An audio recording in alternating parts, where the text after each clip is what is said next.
guys. Anyways, they're both here. Let's unpause it. They're both so they're ready. So, without further ado. So lucky for us, HuK did DC at a really passive point in the game. You know, he was coming back home. We rewound about 5-ish seconds prior to the actual DC, just to make sure, you know, anything was fine. But as we can see, he is back on track. Now, the question for us was, there was a lot of really not paying off aggression for HuK. I'm trying to think of a nice way to phrase that without saying poor, but it did not work out for him. And now he finds himself in a spot where he's behind on the workers. He's got to make up that gap. Can he do it? Question mark. Yeah, that is the question. Yeah, I said he was behind on tech before he DC'd, but I also was thinking maybe he wasn't going towards the same tech, so that wasn't quite the right thing to say. And it seems to be the case. Actually, Storm is a little weird. If he got into Archons, I'd be like, okay, great. So he doesn't have to chase Hunter's Colossus count, you know? The other option would be somehow like trying to get to a Tempest, but that's pretty darn risky.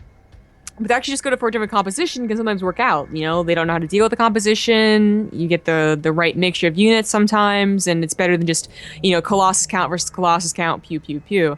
But Storm, that's interesting. I was thinking like feedback would be cool because, you know, he's had Oracles, he's had Phoenix, but yeah, the Storm is seldom used. There's some players out there who'll use it to go for the mineral lines. That's always kind of fun to watch. HuK's going for a Warp Prism, so that's what I'm kind of thinking about.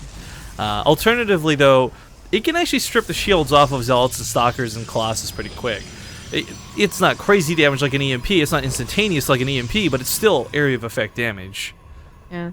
Well, I wouldn't mind seeing Storm later on in PvP, because the thing is, we don't usually see it unless it is for those Storm drops, like, at all. And maybe it'd be useful then, but when Hunter is able to push and poke, and, you know, with only, like, a kind of small, easily micro group of units, I don't know if Storm will really add that much damage, you know? Because it's usually not the killing blow to a Protoss, it's just, you know, adding damage. Alright, so Hunter does not see the Warp Prism come in. This might catch him off guard, because the problem with Storms, right? It's almost instant. Like, it's not quite instant, but it's almost instant. With how low Probe's health is, if you don't pull them right away, you're going to pull them through the second Storm, and they're all going to die anyways. This can go really bad really quickly. But I do like that there's the Warp Prism for Hunter. This could possibly catch HuK off guard, because you can't recall these Stalkers so easily. His opponent's on the third base, HuK's also going for his own third, but I really want to see HuK get some kills here, just because I think Storms are so cool. Yeah, to be rewarded for going something so cool. Yeah, I mean, when I'm not playing Terran, of course. Yeah, of course. Uh-oh. Boom, boom. All right, not bad. Starts even up that worker kill count. I don't know how that one in the middle survived. What? He was in the eye of the hurricane. You know, the other thing nice about this, too, is you can start using this for the Warp Prisms for that pickup micro. He may just warp in some Zealots if he realizes there's no defense. I mean, this goes beyond just Storm Harass. In the meantime, he's actually distracting here on the left side with those Stalkers. Now, you guys are probably seeing some small in-game stutter. Again, this is the BattleNet being cool. I've brought up the issue, actually, and I've been told that they're working on a fix. So it's apparently not entirely my fault. But there's that feedback. On top of that, Oracle shuts it down dead in its tracks, almost gets the kill. Too bad.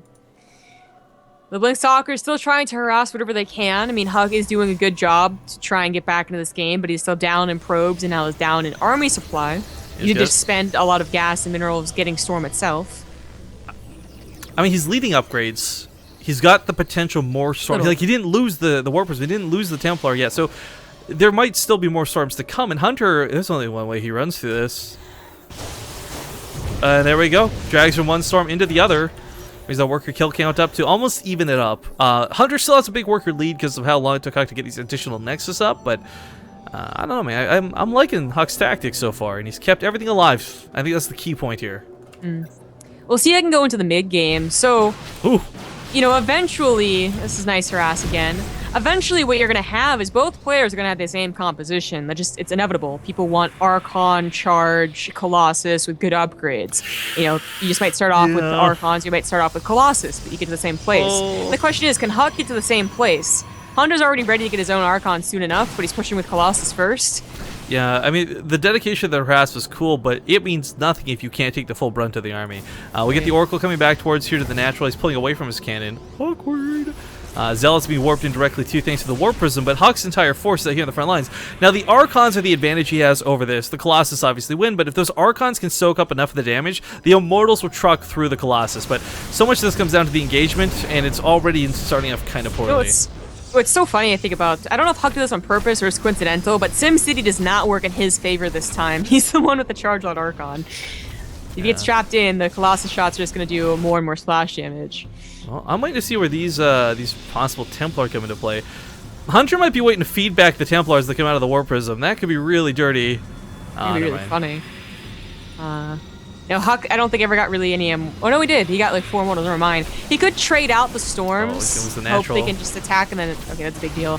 But attack in the front while the immortals are dropped behind. That might be a better use of his own Warp Prism. I agree. There's really, shy of the actual Archons, there's not a lot of anti-air here. Getting around and maneuvering wouldn't be too out of the question. Upgrades are going to even up though, and at the end of the day, this is a massive army supply lead for Hunter on top of the range from the Colossus.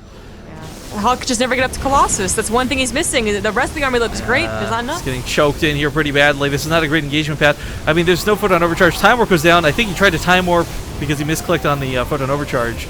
And that's why we saw the time warp on the Nexus. Lots of flustering going on, but ultimately it looks like Hunter is going to take this engagement.